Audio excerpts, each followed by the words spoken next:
नमस्कार विद्यार्थी मित्र, आपण इंजिनिअरिंग मॅथमॅटिक्स 3 म्हणजे M3 आपण बघणार आहोत. M3 बघताना आपण पहिला टॉपिक त्याच्यातला बघतोय linear differential equation. Linear differential equation म्हणजे जर तुम्ही 12वी शिकला असेल तर त्यात 12वीत डिफरन्शियल इक्वेशन हा एक पॉईंट होता इंटिग्रेशन नंतर. त्यामध्ये एक टाईप होता फक्त लिनियर डिफरन्शियल इक्वेशन.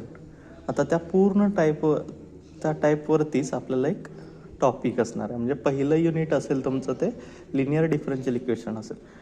मग ती कोणतीही युनिव्हर्सिटी असू दे, म्हणजे तुमची बाटू असू दे किंवा पुणे युनिव्हर्सिटी, मुंबई, कोल्हापूर, शिवाजी युनिव्हर्सिटी असेल किंवा ॲटॉनॉमस जरी असतील कॉलेजेस, तरी त्यांना लिनियर डिफरन्शियल इक्वेशन हा टॉपिक आहेच त्याच्यामध्ये. आता लिनियर डिफरन्शियल इक्वेशन कसं असेल ते बघा.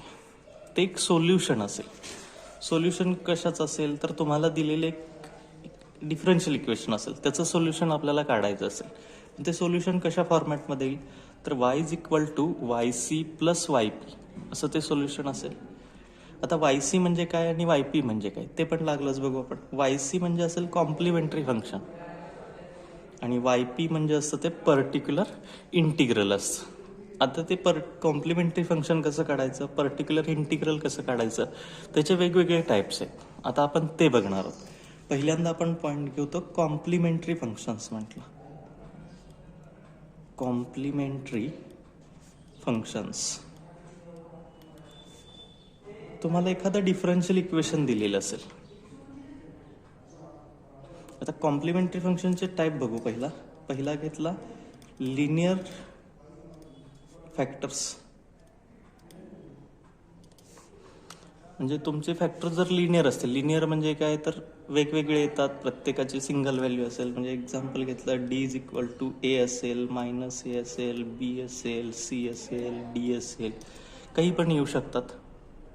असे जर फॅक्टर्स आले तर त्याचं कॉम्प्लिमेंटरी फंक्शन लिहिलं जातं. CF कॉन्स्टंट घ्यायचे त्याला, कॉम्प्लिमेंटरी फंक्शनला कॉन्स्टंट घ्यायचं आणि तुमची व्हॅल्यू ती घ्यायची. AX होणार प्लस C2 -AX होईल प्लस C3 BX होईल प्लस C4 CX होईल प्लस C5 DX आला.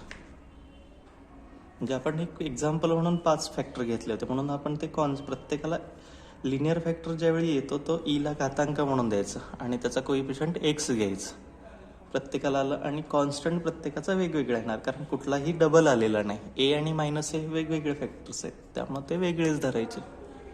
म्हणजे पहिला टाईप लक्षात आला. लिनियर फॅक्टर्स कसे तर तुम्ही दिलेल्या डिफरन्शियल इक्वेशनचे फॅक्टर्स पाडायचे. जर ते प्रत्येकाचे वेगवेगळे आले तर C1 आलेला फॅक्टर प्लस C2 दुसरा फॅक्टर प्लस C3 तिसरा फॅक्टर असं करत जायचं. जेवढे फॅक्टर येतील तेवढे ते पुढं वाढवत जायचं. हा पहिला टाईप झाला. तर दुसरा जर बघितला रिपीटेड लिनियर फॅक्टर म्हटलं आपण. रिपीटेड लिनियर फॅक्टर्स लिनियरच आहेत, फक्त रिपीट होत आहेत. म्हणजे एक्झाम्पल घेतलं आपण त्याचं. समजा D=A झालं, B झालं, A 2 वेळा रिपीट झाला, B 2 वेळा रिपीट झाला, तर त्याचं CF कसं लिहिलं जाईल तर 2 फॅक्टर आहेत. म्हणजे C1 आणि C2 कॉन्स्टंट एकत्रित आले, कारण 2 वेळा रिपीट झाला A फॅक्टर. C1 + C2, मग पहिल्याला X देत नाही, दुसऱ्याला X द्यायचा. C2X होणार, त्याला येणार AX झालं प्लस. आता परत 2 आहेत म्हणजे C3 + C4 होणार, त्याला आपण X द्यायचं, कारण पहिला कॉन्स्टंट, दुसरा X, तिसरा X², चौथा X³ असं असेल ते फॅक्टर्स, म्हणजे रिपीट होतील त्या पद्धतीत. आणि इथे येणार ते BX आलं. समजा दुसरं असं घेतलं D रिपीट होतंय A 4 वेळा रिपीट झालं, तर त्याचं CF बघू आपण. म्हणजे कसं होणार C1 + C2X + C3X² + C4 X³ होणार, कारण 4 वेळा रिपीट झालंय ते. आणि नंतर येणार त्याला AX आलं. लक्षात आलं हे लिनियर फॅक्टर्स, आणि दुसरा आला तो रिपीटेड लिनियर फॅक्टर्स आला. एल तिसरा ते तुमचं असेल कॉम्प्लेक्स नंबर फॉर्ममध्ये येणार त्याचं उत्तर. म्हणजे आपण त्याला काय क्वाड्रॅटिक फॅक्टर्स असं म्हणू. क्वाड्रॅटिक फॅक्टर्स, क्वाड्रॅटिक म्हणजे स्क्वेअर आले, स्क्वेअरचे आपल्याला ते घेता येत नाहीत, जे इमॅजिनरी म्हटलं आपण. इमॅजिनरी समजा फॅक्टर असाल a+ib असा फॅक्टर आला तुमचा, तर तिथं घ्यायचं CF घेणं तुमचं ते e⁴ax into C1 into cos bx plus C2 sin bx. म्हणजे इमॅजिनरी टर्म कॉम्प्लेक्स नंबरच्या फॉर्मॅटमध्ये जर येत असेल, इमॅजिनरी टर्म येत असेल ज्याचे फॅक्टर्स पडत नाहीत, i² घ्यावं लागतं आपल्याला मायनस, कारण d² = -1 नसतं कधी. अशा वेळी आपल्याला i² वापरावं लागतं, म्हणजे इमॅजिनरी वापरावं लागतं. इमॅजिनरी घेऊन जर तुम्ही सोडवत असाल, क्वाड्रॅटिक फॅक्टर्स म्हणजेच आपण इमॅजिनरी फॅक्टर्स म्हणतो, जर तसे येत असतील तर कॉन्स्टंट टर्म आहे ती ईला पॉवर म्हणून जाईल, म्हणजे e⁴ax झालं इंटू ब्रॅकेट. जे इमॅजिनरी टर्म आहे ती कॉस आणि साईनचा अँगल म्हणून जाईल, फक्त तिथे येताना C1 cos bx plus C2 sin bx होणार आहे. आता ह्याचे एक्झाम्पल बघू आपण, म्हणजे तुम्हाला लक्षात येईल. फॅक्टर्स पडत नसणारे आपण एखादं एक्झाम्पल घेऊ.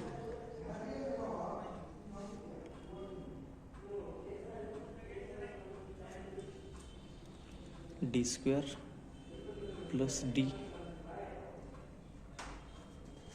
-4 वगैरे असं काहीतरी म्हणू आपण. फॅक्टर्स पडणार नाहीत, -4 गुणाकार आणि एक बेरीज येत नाही, मग त्यावेळी आपण कसं पडणार, तर a = 1, b = 1 आणि c झालं -4 झालं. आता ह्याचे फॅक्टर्स काढायचे आपल्याला, फॉर्म्युला मेथड वापरायची. फॉर्म्युला मेथड काय ना, d = -b plus minus √b² -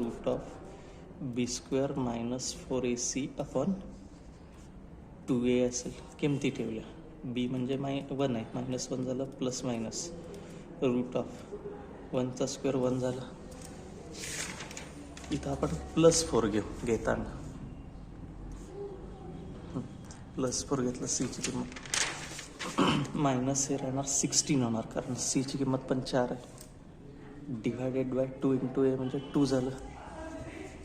हे झालं -1 प्लस मायनस √1 - 16 म्हणजे -15 झालं, भागिले झालं 2. 15चं वर्गमूळ पण घेता येत नाही, -15चं तर शक्यच नसतं. म्हणजे ज्यावेळी √- असतं, √-1 ची किंमत आपण i कन्सिडर करतो. मग ते आता आपल्याला घ्यायचे. इथं सेपरेट डिवाइड केलं, -1/2 झालं, प्लस मायनस इथं येणार ते √15i होणार, त्याला आपण त्याला होणार हे 2 आलं.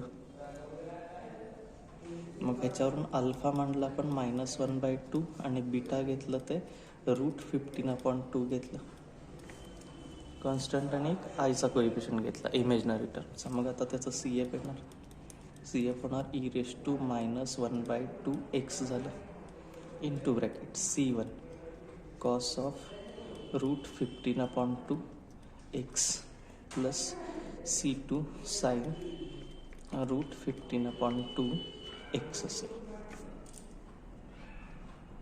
आलं लक्षात? हे कसं घेतलं आपण ते आता, म्हणजे अल्फा आणि बीटा म्हणलं, ए आणि बी म्हणायच्या ऐवजी मी अल्फा आणि बीटा म्हणलं. कॉन्स्टंट आहे तो अल्फा आणि इमॅजिनरी टर्मचा कोएफिशियंट आहे तो बीटा म्हणला आपण, आणि ते तिथं ॲडिशन करून घ्यायचे. रिपीटेड आलं तर मागासारखं फक्त सेम होईल. म्हणजे समजा इथं 2 फॅक्टर समान आले, डीचा आणि D1 आणि D2 समान आले, तर ते पण इथं C1 + C2x होणार, इथं C3 + C4x होणार. रिपीटेड आलं तर काही फारसा बदल होत नाही त्याच्यामध्ये, आहे तेच फक्त त्याच्या कोएफिशियंटचा बदल होतो आहेत, ते आपल्याला करता येईल. म्हणजे तुम्हाला कॉम्प्लिमेंटरी फंक्शन लक्षात आलं असेल. आता 3 टाईप येतील, लिनियर, रिपीटेड लिनियर आणि क्वाड्रॅटिक, म्हणजेच आपण इमॅजिनरी म्हणतो ते. हे झालं. आता पुढं पर्टिक्युलर इंटिग्रल आहे. दुसरा टाईप आहे तो पर्टिक्युलर इंटिग्रल.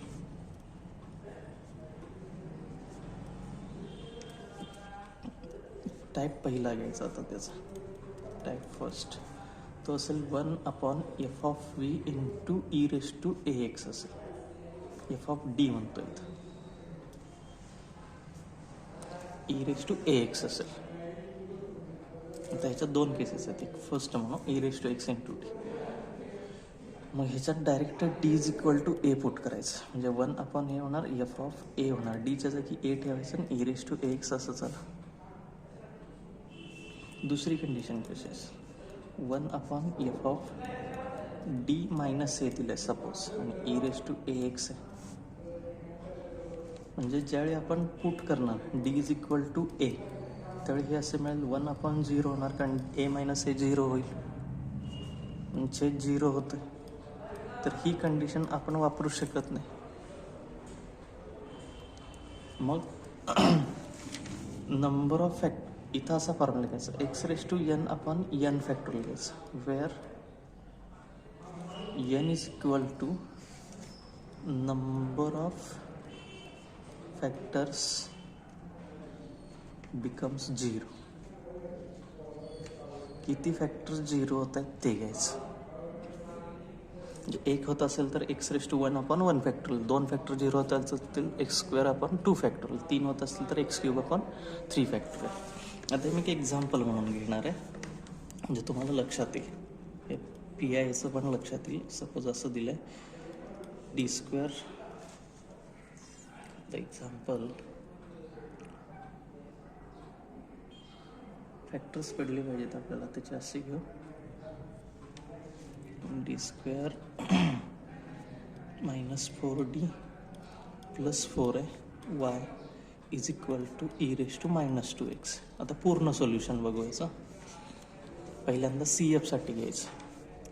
CFसाठी घेताना जे डावीकडचं इक्वेशन आहे पार्शियल फ्रॅक्शन तुमचं डिफरन्शियल इक्वेशनचं, त्याला इज इक्वल टू 0 कन्सिडर करायचं. ह्याचे फॅक्टर्स पाडायचे, म्हणजे काय होणार तर d-2 त्या ब्रॅकेटचा स्क्वेअर झाला इज इक्वल टू झालं 0. म्हणजेच हे असं होणार d-2 इंटू d-2 झालं इज इक्वल टू झालं हे 0. म्हणजे d इज इक्वल टू मिळालं 2 आणि 2 झालं, रिपीट झाला तो एक फॅक्टर. मग याचं कॉम्प्लिमेंटरी फंक्शन लिहिता येईल आपल्याला. रिपीट होतं आहे म्हणजे c1 + c2x झालं इंटू त्याला होणार हे e⁻2x होतं, बरोबर. इथं पण घेताना e⁻2x किंवा आता PI काढायचं. PI घेताना 1/तीच टर्म घ्यायची असते, म्हणजे कॉम्प्लिमेंटरी फंक्शन काढण्यासाठी वापरलं. ते येणार d² -4d + 4 इंटू उजव्या बाजूची टर्म म्हणजे e⁻2x आहे. कायम त्या इक्वेशनचे फॅक्टर्स पडून घ्यायचे, म्हणजे याचे फॅक्टर्स येणार d-2 त्या ब्रॅकेटचा स्क्वेअर झाला इंटू e⁻2x झाला. समजा आता डीची किंमत आपण 2 ठेवली ईची पॉवर म्हणून, तर 2 - 2 0 होतात, असे 2 फॅक्टर 0 होणार आहेत. म्हणून इथं कन्सिडर करताना कसं येईल तर x²/2 फॅक्टोरियल, आणि हे पूर्ण जाणार कारण दोन्ही पण 0 होत आहेत, म्हणून x²/2 फॅक्टोरियल झालं इंटू e⁻, त्याला राहिलं हे 2x तसंच राहिलं. म्हणजे त्याचा आन्सर करणार x² into e⁻2x divided by 2चा फॅक्टोरियल असेल तर 2च येणार आहे. हे तुमचं झालं पर्टिक्युलर इंटिग्रल. मग आता इथं तुमचं general solution is equal to CF + PI असेल. जनरल सोल्युशन म्हणजे y म्हणतो आपण. CF आलं होतं आपलं c1 + c2x into e⁻2x plus येणार आहे PI x² e⁻2x divided bye 2 असेल. लक्षात आलं ना कसं आलं हे? 0 आलं तर 0 आणि नॉन 0चं पण एकत्रित घेऊ आपण एक्झाम्पल. d²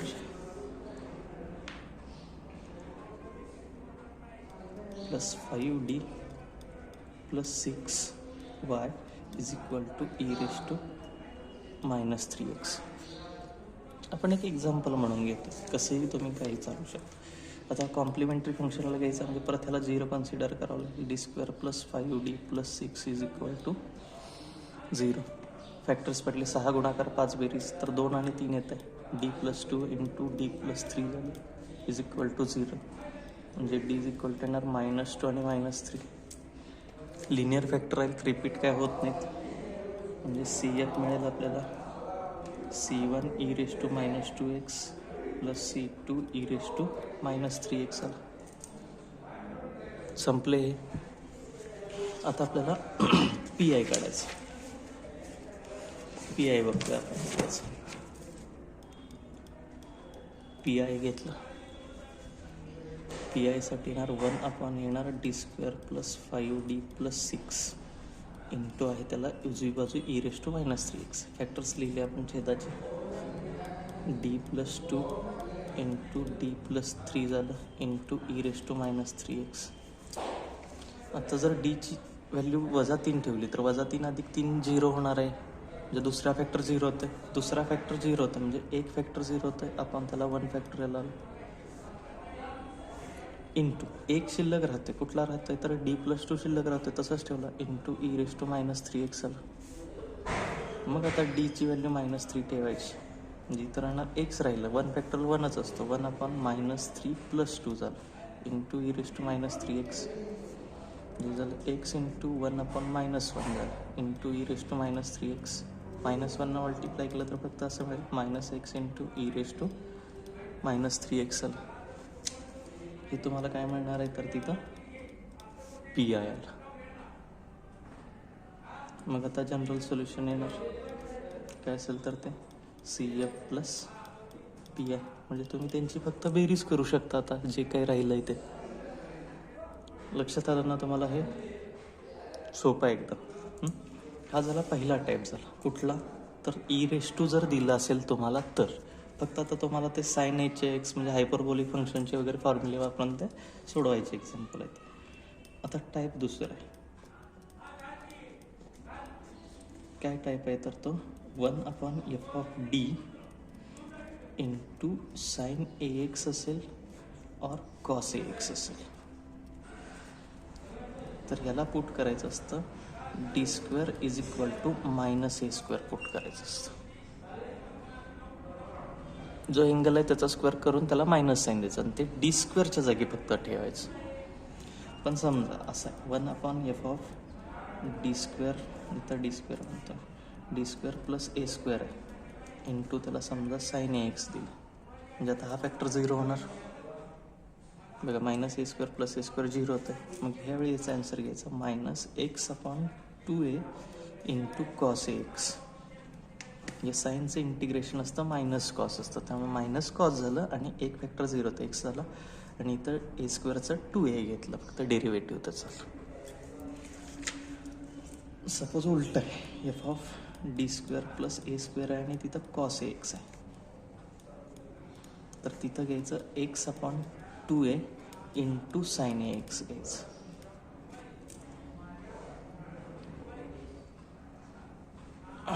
लक्षात आलं नाही, त्या पद्धतीनं ते फक्त सोडवत जायचं. टाईप दुसरा आता ह्याचं एक्झाम्पल तेच घेतलं तर d² plus 5d plus 6y is equal to sin 2x आहे म्हणतो आपण. कसं येईल ते माहीत नाही आपल्याला. परत त्याचं CFला घेतलं, CF मी डायरेक्ट लिहितो. आता काय आलं तर ते C1 plus e⁻²x plus C2 e⁻³ आला. ते मागचं गणित झालं होतं त्याच पद्धतीचं आहे ते. PIला घेतलं आपण फक्त 1/d² plus 5d plus 6 into आहे त्याला sin 2x. मग आता परत पुट करायचं, d² इज इक्वल टू -4 करायचं. साईनचा अँगल 2 आहे, 2चा स्क्वेअर 4 झाला, ती किंमत ठेवली 1/-4 प्लस 5d प्लस 6 इंटू राहिलं त्याला sin 2x आहे, म्हणजे झालं 1/ हे झालं 5d प्लस 2 राहिलं इंटू राहिलं sin 2x. पण आता मग इथं d² आलेलं नाही, आपण पुढं सोडवू शकतो का तर सोडवू शकतो. कसं सोडवायचं तर रॅशनलायझेशन करायचं, म्हणजे मधलं साईन चेंज करायचं, त्यांना न्युमरेटरला बनायचं. 5d - 2 झालं आपण डिनॉमिनेटरला घेताना ह्यांचा स्क्वेअर करायचा. 5चा 25 डीचा डी स्क्वेअर झाला, मध्ये मायनसच 2चा घेतला तर तो होणार 4 झाला, इंटू आलं त्याला साईन 2x. मग आता हे 5d - 2 ठेवलं, डी स्क्वेअरची किंमत परत आपण -4 ठेवणार आहे, -4 झालं, इंटू आलं ते साईन 2x. 25 चौक 100 आणि 4 पुढचं म्हणजे 104 होईल ते. 5d - 2 आपण -104 झालं, इंटू आलं त्याला हे साईन 2x झालं. आता या साईन 2xनं न्युमरेटरला मल्टिप्लाय करायचं. डीचा अर्थ डेरिव्हेटिव्ह असतो. न्युमरेटरला डी आलं की डेरिव्हेटिव्ह, छेदाला डी आलं की इंटिग्रेशन असतं. आता डी म्हणजे डेरिव्हेटिव्ह आहे, मल्टिप्लाय केलं. 5 इंटू डी म्हणजे डेरिव्हेटिव्ह घेऊ, साईनचं डेरिव्हेटिव्ह घेतलं तर ते cos 2x येतं, इंटू 2xचं परत ते 2 घ्यायचं, म्हणजे एक्सचा कोएफिशियंट गुणिले करायचा फक्त त्याला, -2ला गुणलं तर ते तसंच राहील. 2 इंटू साईन 2x झालं, डिवायडेड बाय राहते त्याला -104 आहे.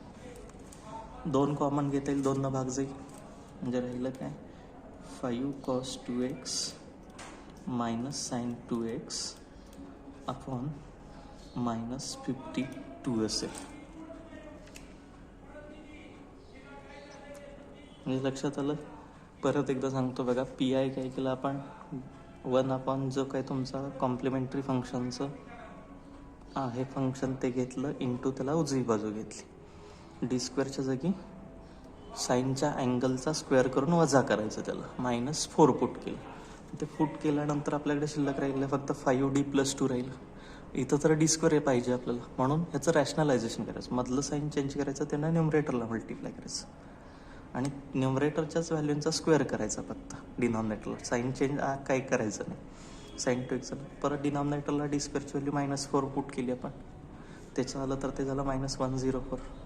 आता न्युमरेटरला डी राहते, डीचा अर्थ त्या साईनना आत गुणावं लागेल आपल्याला. साईनना आत गुणला आपण तर टर्म तयार होईल 5 cos 2x. डी म्हणजे डेरिव्हेटिव्ह घ्यायचं, साईनचं डेरिव्हेटिव्ह कॉस असतं आणि त्या 2xचं परत ते 2 घ्यावं लागेल आपल्याला. आणि ह्या 2ला गुणलं तर ते साईन 2x तसंच राहणार आहे. दोन्हीतनं 2 कॉमन काढलं आणि छेदाला भाग घालवला, ते म्हणजे तेच राहिलं तिथं 5 cos 2x minus sine 2x divided by -52 राहील. हेच तुमचं काय राहील तर फायनल पी आय असेल. लक्षात आलं हे. आणखी एक एक्झाम्पल घेऊ, 0 होणार एक्झाम्पल. दुसरं घेतलं, D square + 4y = cos 2x म्हणतो. आता हे CF घेणार नाही याचं, बरं CF पण घेऊ, म्हणजे तुम्हाला ते इमॅजिनरी टर्मचं पण लक्षात येईल. डी स्क्वेअर + 4 = 0 आलं, म्हणजे डी स्क्वेअर -4 होणार, जे डी होणार ते मायनस असेल, 4चं स्क्वेअर रूट 2 आलं, प्लस मायनस घ्यायचं स्क्वेअर रूट घेताना, आणि मायनस असल्यामुळे त्याला आय घ्यायचं, +-2 आहे. आता इथं कॉन्स्टंट टर्म नाही, म्हणजे आय नसणारी टर्म नाही, म्हणजे अल्फा 0 झालं, आणि बीटा येणार तो आयचा कोएफिशियंट 2 झाला. मग CF आलं e⁻0x आलं, अल्फाची किंमत, into C1 cos 2x + C2 sin 2x होईल.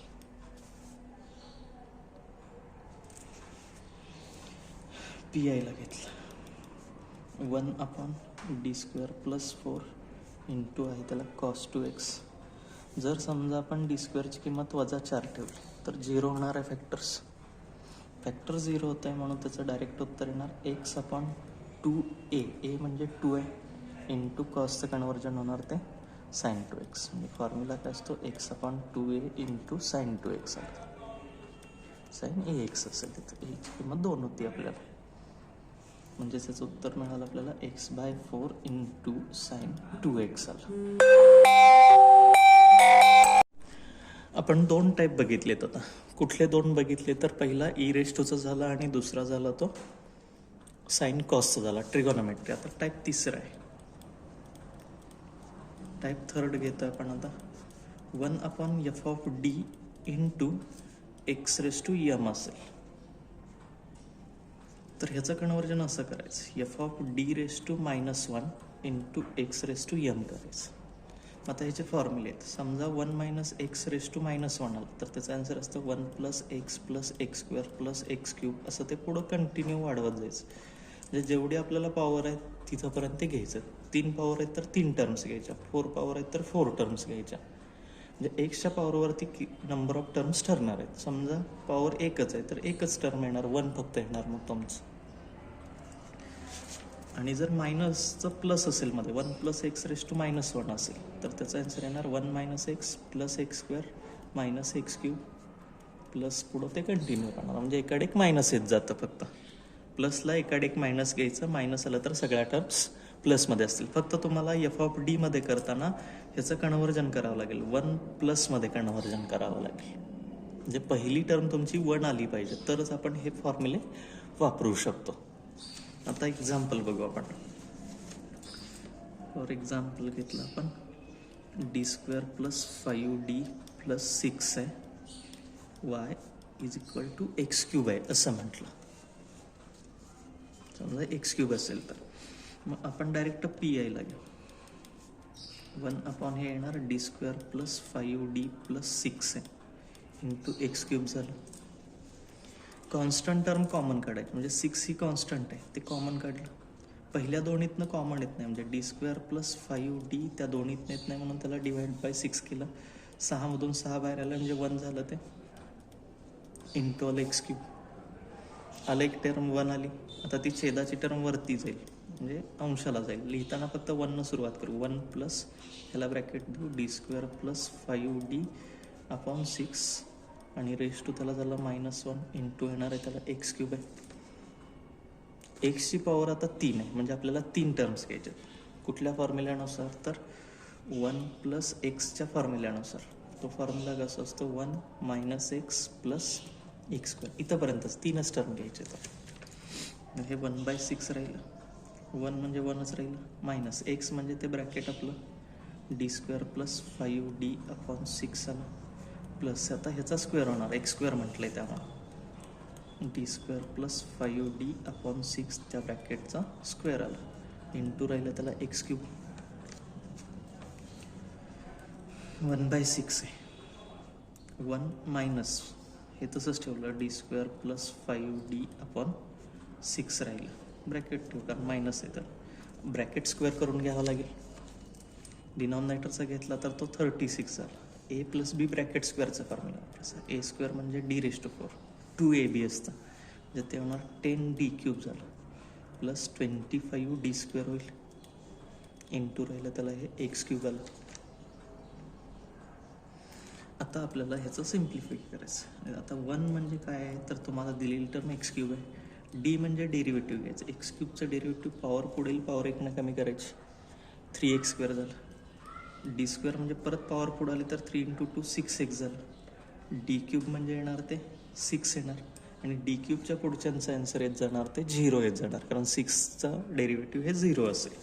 त्या व्हॅल्यू आता पुट करत जायचं आपल्याला. इथं 1/6 1 आलं मायनस d²ची व्हॅल्यू आहे ती 6x आहे प्लस 5d म्हटलं आहे, डी म्हणजे 3x² आहे आणि त्याला 5 मल्टिप्लाय केलं तर 15x² होणार डिवायडेड बाय झालं त्याला हे 6 आहे प्लस d⁴ म्हणजे 0 येणार आहे प्लस 10d³ आहे म्हणजे ते 60 झालं प्लस 25d² डी म्हणजे ते 150x झालं डिवायडेड बाय त्याला 36.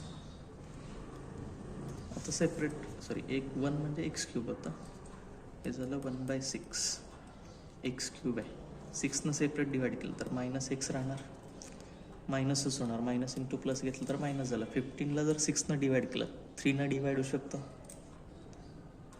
5/2 x² झालं, संपलं ते.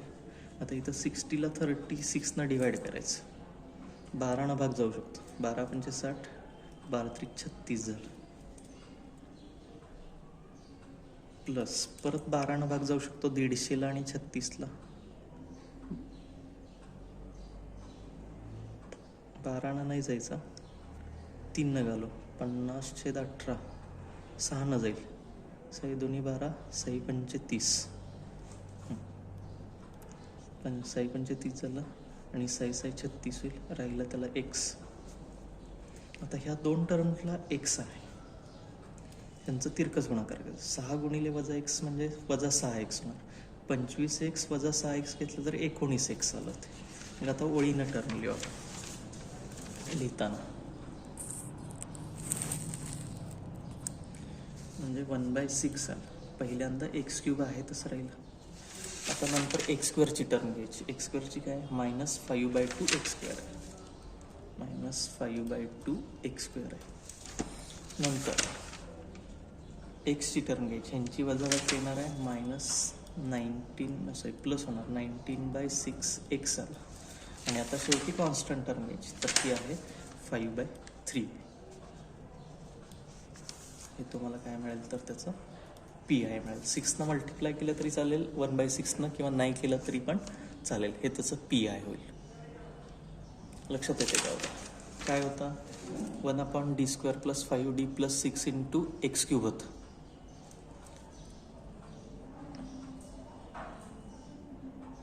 मग आपण काय केलं तर त्याचं, तर कॉन्स्टंट टर्म कॉमन काढायचं. 6 कॉमन घेतलं, म्हणजे पहिल्या दोन्हीतनं कॉमन येत नव्हतं म्हणून d² + 5d/6 झालं. 6मधून 6 बाहेर आलं तर 1 झालं. 1 आली की ती टर्म अंशाला घ्यायची, म्हणजे (-1) होणार आहे ते. आता फॉर्म्युला वापरायचं, मध्ये प्लसचा 1 + x (-1) असेल तर त्याचं 1 - x + x², कारण क्यूब असल्यामुळं 3च टर्म घेणार आहे आपण फक्त. मग आता ते केलं 1/6. 1 - x म्हणजे ते ब्रॅकेट आहे, प्लस x² म्हणजे त्या ब्रॅकेटचा स्क्वेअर आला, × x³ राहिलं. मग आपण हा ब्रॅकेटचा स्क्वेअर फक्त करून घेतला, बाकी तसंच ठेवलं. d² स्क्वेअर म्हणजे d⁴ आला.